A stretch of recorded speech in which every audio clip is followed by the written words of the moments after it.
Sveiki sugrįžę į mano YouTube kanalą, bei sveiki tie, kas esate pirmą sykį, malonu Jūs matyti. Kviečiu prisijungti prie mano kanalo narių, bei taip gauti daugiau video iš karto, bei taip pat padėti mano kanalui augti, tai tikrai kviečiu prisijungti. O šiandien aš padarysiu Jūsų ilgai prašytą video apie savo katinus Pukį ir Belą. Jūs norėjot sužinoti, iš kur aš juos gavau, apie juos šiaip, apie jų charakterius, apie visą kitą, tai tikrai galvoju, padarysiu tą video, nes tikrai ir man faina apie juos šnekėti ir gal jums bus faina tiesiog sužinoti istorijas ar dar kažką apie juos, kaip jie atsirado mano gyvenime ir kaip jie ką daro, kokį charakterį turi, tad pradedam. Visą laiką neišlaikysiu jų, bet tiesiog parodysiu pradžioj, nes jau dabar jisai nenori būti, žinot, kai katinai nenori, tai nenori. Bet čia yra Pukis, susipažinkite, kas nežinote, kas žinote, tai jau žinote, čia yra mano Pukis.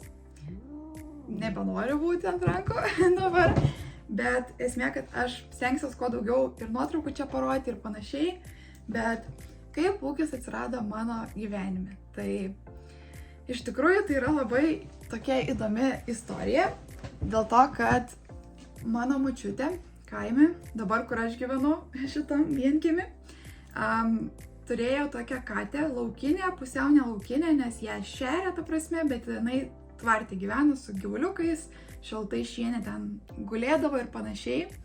Ir jinai yra, nežinau kiek metų jinai išgyveno, jinai buvo labai ilgai šitam kaime ir jinai yra susilaukusi tiek daug katinukų visokių ir jie yra atsidūrę ir pas močiutę dabar yra vienas jos vaikas, tuomet kiti atsidūrė pas kitas šeimas, tuomet vienas atsidūrė pas mano tetos šeimą.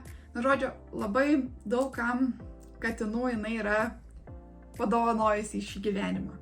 Ir visą laiką tie katinai, kadangi ta katė laukinė buvo tokia ruda, su ryžumu, su juodumu, tokia marga katė, jinai turėdavo dažniausiai tokius juodus katinukus, ryžus katinukus, arba tos tokius irgi maišytus kaip jinai. Tai visą laiką būdavo maždaug tokie katinukai pas ją. Ir vieną kartą, be to, jinai visą laiką savo tuos katinukus susilaukdavo tvarte, į šieną ir panašiai. Ir visą laiką tuos katinukus atrasdavom ten, leisdavom jiems paaugti su jie ir tuomet jau žiūrėdavom, kad surasti šeimą ar dar kažką. Ir vieną sykį mes išgirdome, kad kažkas miauksi, taip yra sklepas ir ant sklepo yra pastatas kitas. Ir kad ten miauksi katė ir liktis kažkoks mažas balsiukas. Ir mes atėjome pasižiūrėti ir ten buvo jinai, katėta mūsų, ir mažas katinukas, baltas, mėlynom akim, grynas mažiukas Siamas. Ir jinai niekad nesusilaukdavo vaikų tam tvarte, jinai niekad neturėjo Siamų. Nu, kaip sakant, kad taip atrodytų katinas kaip Siamas. Ir aš kaip pamačiau tą katinuką, aš pajutau kažkokį ryšį, kad čia mano katinas, ta prasme, čia mano katinas.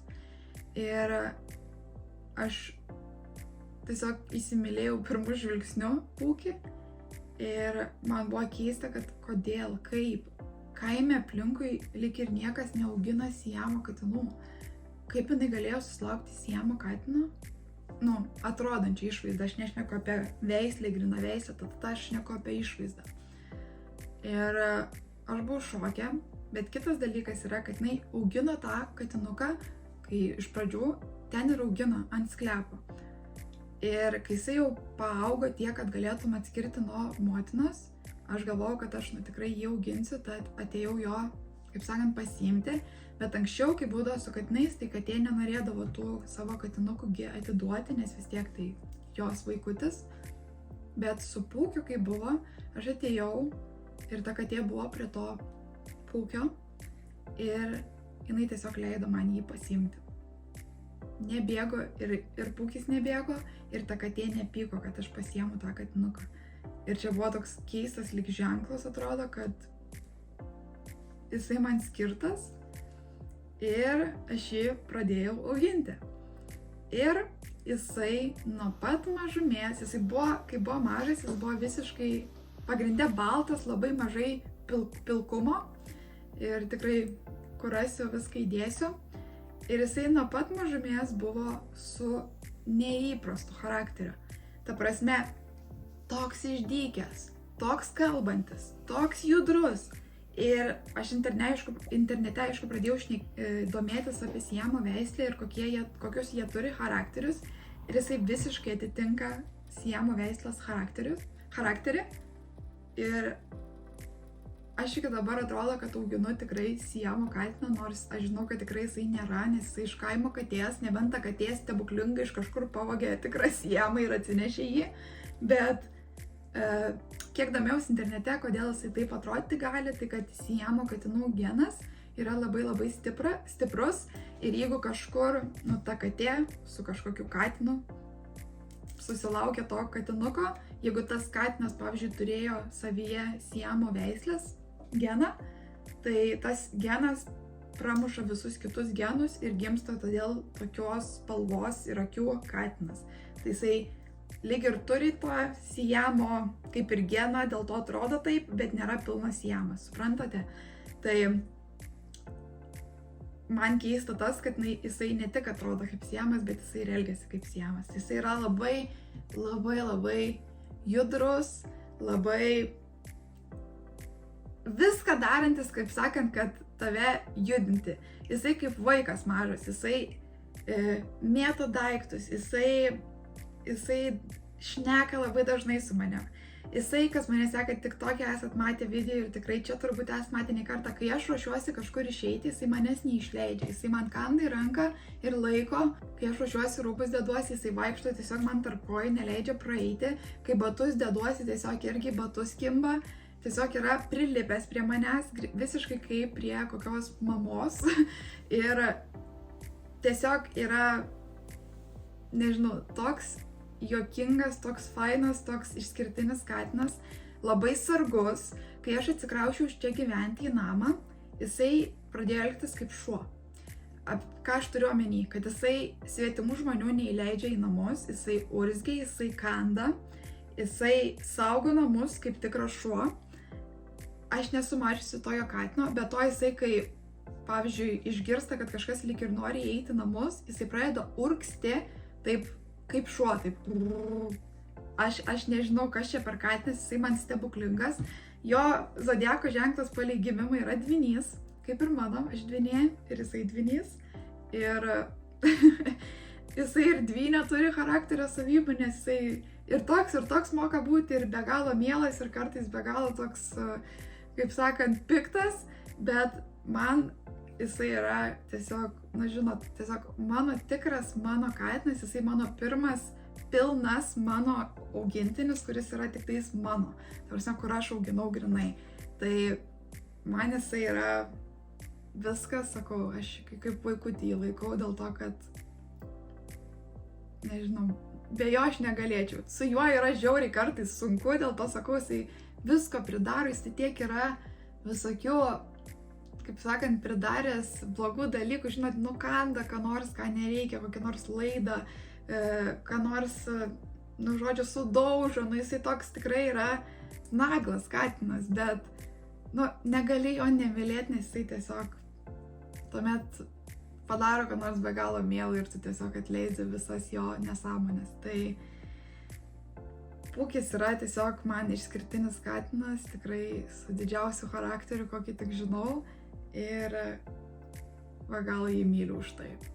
Miega jisai naktį su manim, dažniausiai nebent kažkas užeina, tuomet ant žemės guli arba dar kur nors įlenda. Jisai moka atsidaryti visus stalčius, visas duris, viską, nežinau kaip, bet moka. Ryte atsibundi, pavyzdžiui, ir būna visos spintos duris atidarytos, visi stalčiai atidaryti, būna kartais išmėto daiktus iš stalčio, žodžiu, jisai viską sugeba. Pastaruoju metu net naujas dalykas yra laukinės duris, ir jas, kaip visos duris, reikia palenkti ir išeiti. Ir jisai, kadangi aš jiems dabar leidžiu kartais su mano priežiūra išeiti į lauką pasivaikščioti šiek tiek, ir jisai, kadangi nori į lauką, tai jisai dabar stovi prie tų laukinių durų ir išmoko, kad reikia lenkti rankiną, tai jisai atsistoja prie tokios spintelės ir lenkia tą rankiną. Labai protingas katinas, labai daug ką išmoksta labai greitai viską. Taip pat kaip yra su juo, jisai labai yra, kaip sakant, valgyti gali, kol yra valgio, tol valgys, jisai viską suvalgo ir jisai iš Belos mėgsta vogti maistą, tai aš turiu prižiūrėti, kai jie valgo. Tai dėl to, kad jisai labai ryna maistą ir nekramto, man reikėjo nupirkti jam tokią, kaip sakant, lėčiau valgymo valgyklą, specialiai yra nupirkta tokia, kaip sakant, sukurta katinam, kurie labai greitai ryja maistą, kad turėtų ten išsikrapštyti iš jo tą maistą ir tuomet sulėtina valgymą. Tai kai šitą nupirkom dalyką, jisai iškart, ta prasme, žinojo, kaip naudotis jo, iškart žinojo, kaip ten tuos skanėstus išsimesti, tai, nežinau, labai labai protingas katinas. Tai tiek būtų apie mano Pūkį, o Bela, aš net nenoriu jos imti dabar, nes jūs tiesiog pažiūrėkite. Bela. Čia yra mano Bela. Matot, jinai tiesiog dabar guli ant saulytės, aš nenoriu jos dėl to imti į rankas, bet čia yra Bela. Kaip Bela atsirado mano gyvenime, tai kai buvau su savo ex, mes abu turėjom darbus, abu išeidavom iš namų ir palikdavom Pūkį vieną ir jisai labai liūdėdavo ir mes sakėm, kad reikia jam būtinai draugo arba draugės ir mano ex pažįstama turėjo, kaip tik susilaukė jos katė katinų ir mes nusprendėm paimti katinuką, labai taip spontaniškai. Ir nuvažiavom ir ten buvo 2 katinai likę. Ir jie tokie mažiukai buvo, be galo maži. Ir vienas sako, va šitas ramesnis toks. Ir parodė kitą katiną, sako, va šitas toks labiau neramus. Ir abiejų katinų be to buvo mėlynos akys tuo metu. Ir mes paėmėm tą neramesnį, nežinau, kažkaip galvojau, labiau tik su Pūkiu. Ir tai buvo mano Bela. Ir jinai pasirodė vis dėlto yra ramiausias katinas pasaulyje. Ir mažiausias mano matytas suaugęs katinas, tiesiog jinai labai yra mažytė, o dabar atsikėlė, tai aš ją paimsiu. Jinai, mano Bela Šmela yra labai mažytė, nežinau, palyginus su Pūkiu, tai jinai yra kaip kūdikėlis, jinai labai mažytė, jinai yra labai pūkuota, jai tiktų labiau vardas Pūkė. Kaip matote, jos kailis yra tas ilgas labai, kur labai ilgas. Ir jos akytės nebe mėlynos, o žalios pasikeitė nuo kūdikystės. Ir jinai turi tą tokią labai pūkuotą uodegą, bet žodžio esmė, kad jinai yra labai mažytė ir jinai yra visiškai rami. Ramus katinas, ta prasme, ramybės įsikūnymas, tu jos negirdi net, kai jinai vaikšto, negirdi, kai jinai kažkur užšoka. Jinai tokia ramutė, tokia nedrasutė, tokia visiškai kitokia negu Pūkis. Ir jinai, palei zodiako ženklą yra Vėžys, tai šiaip irgi atitinka tą zodiako ženklą. Palei išvaizdą, kiek mėginau domėtis, labiausiai yra panaši į norvegų laukinę katę, palei išvaizdą.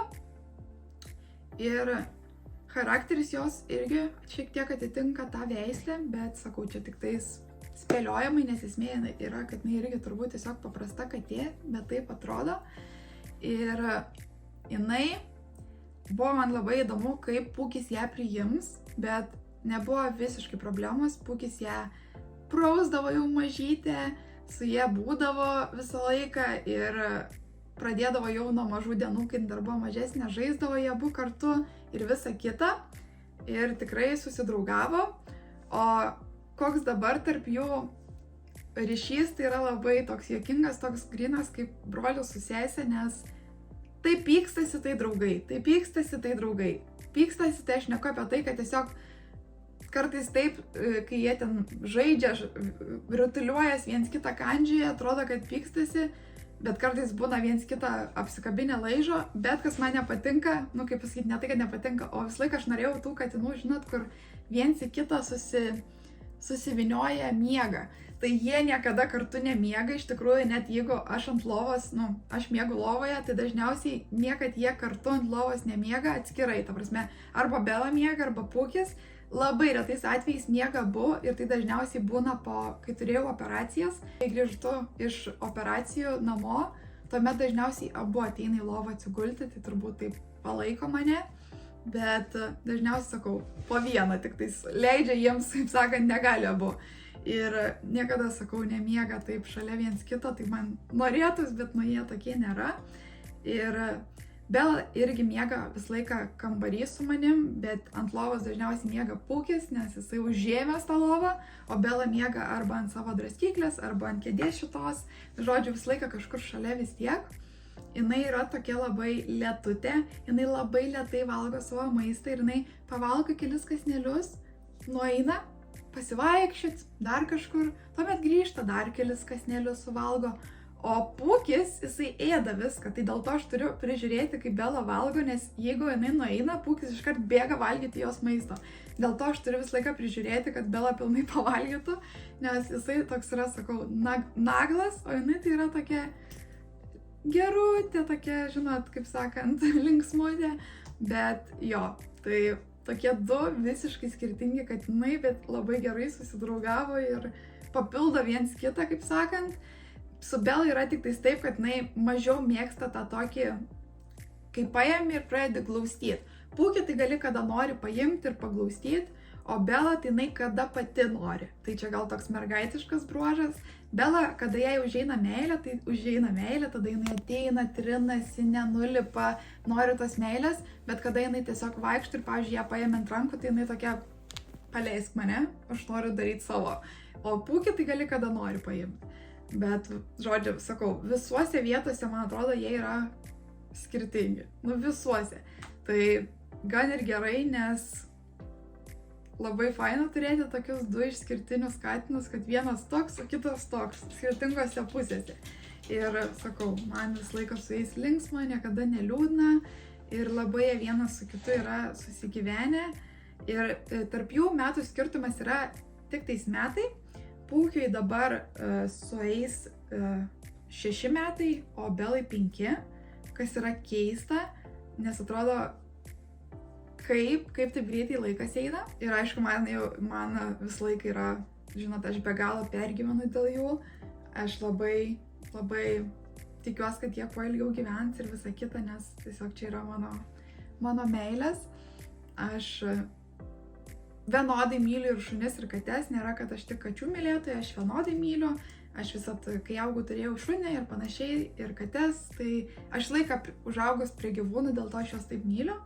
Tai dabar man jie papildo gyvenimą be galo ir visat duoda tą džiaugsmą. Tad tikiuosi jums patiko šitas visas pasidalinimas apie mano šitos du gražuolius ir dabar jau žinote daugiau apie juos ir atpažinsite kiekvieną sykį, kai pamatysite. Tad jeigu patiko šitas video, būtinai palaikinkit, pasubscribinkit ir paspauskit tą varpelį, kad niekad nepraleistumėt mano video. Taip pat ekstra padėka mano Šypsnėlės kanalo nariams. Ačiū, kad taip mane palaikote. Taip pat pasiekite mane Instagrame bei TikTok'e, ten visat jūsų laukiu. O dabar iki kito video.